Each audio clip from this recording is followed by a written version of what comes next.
ഈ ആഴ്ചയിൽ നിങ്ങൾ അറിയേണ്ട പ്രധാനപ്പെട്ട തൊഴിൽ വാർത്തകൾ എന്തൊക്കെയാണെന്ന് നോക്കാം. ഒരേ സമയം ഒരു ക്ലാസ് റൂമിന്റെയും ഒരു മികച്ച PSC റാങ്ക് ഫയലിന്റെയും ഗുണം തരുന്ന ചരിത്രത്തിലെ ആദ്യ online PSC application.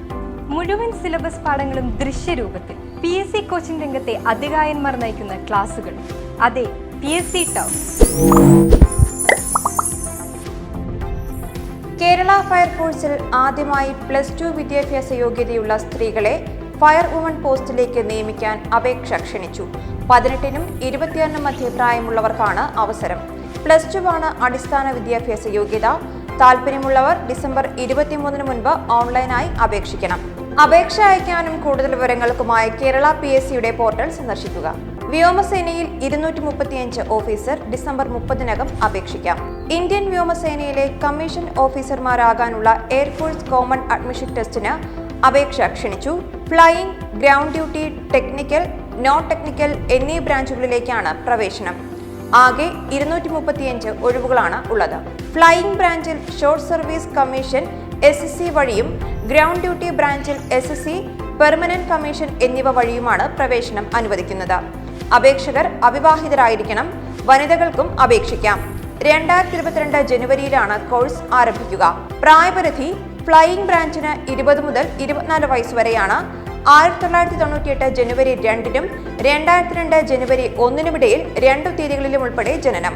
Commercial pilot licence ഉള്ളവർക്ക് 2 വർഷത്തെ വയസ്സിളവുണ്ട്. ഗ്രൗണ്ട് ഡ്യൂട്ടി ബ്രാഞ്ചിന് 20 മുതൽ 26 വയസ്സ് വരെയാണ് പ്രായം. 1996 ജനുവരി 2-നും 2002 ജനുവരി 1-നുമിടയിൽ ജനനം. 2022 ജനുവരി മുതൽ ഹൈദരാബാദിലെ എയർഫോഴ്സ് അക്കാദമിയിൽ പരിശീലനം ആരംഭിക്കും. ഫ്ലൈയിംഗ്, ഗ്രൗണ്ട് ഡ്യൂട്ടി, ടെക്നിക്കൽ ബ്രാഞ്ചുകളിലുള്ളവർക്ക് 74 ആഴ്ചയും മറ്റുള്ളവർക്ക് 52 ആഴ്ചയുമാണ് പരിശീലനം. പരിശീലനത്തിന് ശേഷം ഓഫീസർ തസ്തികയിൽ നിയമിക്കും. ഓൺലൈനായി വേണം പരീക്ഷയ്ക്ക് അപേക്ഷിക്കേണ്ടത്. അപേക്ഷാ ഫീസ് 250 രൂപയാണ്. NCC സ്പെഷ്യൽ എൻട്രി വഴി അപേക്ഷിക്കുന്നവർക്ക് ഫീസില്ല.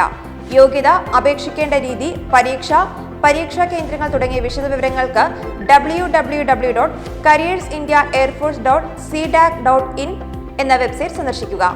അവസാന തീയതി ഡിസംബർ 30 ആണ്. ബാങ്ക് ഓഫ് ഇന്ത്യയിൽ ഒഴിവുള്ള ഓഫീസർ തസ്തികയിലേക്ക് അപേക്ഷ ക്ഷണിച്ചു. 20 ഒഴിവുകളാണ് ഉള്ളത്. താല്പര്യമുള്ള ഉദ്യോഗാർത്ഥികൾക്ക് ബാങ്ക് ഓഫ് ഇന്ത്യയുടെ ഔദ്യോഗിക വെബ്സൈറ്റായ bankofindia.co.in സന്ദർശിച്ച് ഓൺലൈനായി അപേക്ഷ സമർപ്പിക്കാം. ഒഴിവുകളുടെ എണ്ണത്തിലും സംവരണ ഒഴിവുകളുടെ എണ്ണത്തിലും മാറ്റം വന്നേക്കാം. സെക്യൂരിറ്റി ഓഫീസർ 20, ഫയർ ഓഫീസർ 1 എന്നിങ്ങനെയാണ് ഒഴിവുകളുള്ളത്. സെക്യൂരിറ്റി ഓഫീസർ തസ്തികയിലേക്ക് അപേക്ഷിക്കാൻ ഒരു അംഗീകൃത സർവകലാശാലയിൽ നിന്ന് ബിരുദമുണ്ടായിരിക്കണം. 3 മാസത്തിൽ കുറയാത്ത ദൈർഘ്യമുള്ള കമ്പ്യൂട്ടർ സർട്ടിഫിക്കേഷൻ കോഴ്സ് അല്ലെങ്കിൽ ബിരുദിൽ ഇൻഫർമേഷൻ ടെക്നോളജി അല്ലെങ്കിൽ തത്തുല്യമായ വിഷയം പഠിച്ചിരിക്കണം. ഫയർ ഓഫീസർ തസ്തികയിലേക്ക് അപേക്ഷിക്കാൻ BE ഫയർ എഞ്ചിനീയറിംഗ് കോഴ്സ് പഠിച്ചിരിക്കണം.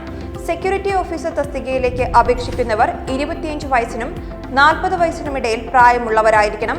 ഫയർ ഓഫീസർ തസ്തികയിലേക്ക് അപേക്ഷിക്കാനുള്ള കുറഞ്ഞ പ്രായപരിധി 25 വയസ്സിനും ഉയർന്ന പ്രായപരിധി 35 വയസ്സുമാണ്. അഭിമുഖം നടത്തുന്നതിന്റെ അടിസ്ഥാനത്തിൽ മെറിറ്റ് ലിസ്റ്റ് തയ്യാറാക്കിയിരിക്കും. ഉദ്യോഗാർത്ഥികളെ തിരഞ്ഞെടുക്കുക. ജനറൽ വിഭാഗത്തിൽപ്പെട്ടവർക്ക് 850 രൂപയാണ് അപേക്ഷാ ഫീസായി അടയ്ക്കേണ്ടത്. SC/ST വിഭാഗക്കാർക്ക് 175 രൂപയാണ് അപേക്ഷാ ഫീസ്. കൂടുതൽ വിവരങ്ങൾക്ക് ബാങ്ക് ഓഫ് ഇന്ത്യയുടെ വെബ്സൈറ്റ് സന്ദർശിക്കുക. ഓൺലൈനായി അപേക്ഷ സമർപ്പിക്കേണ്ട അവസാന തീയതി ഡിസംബർ 21 ആണ്. ഇനി ഒരാഴ്ചയിൽ നിങ്ങൾ അറിയേണ്ട തൊഴിൽ വാർത്തകളുമായി അടുത്ത എപ്പിസോഡിൽ കാണാം.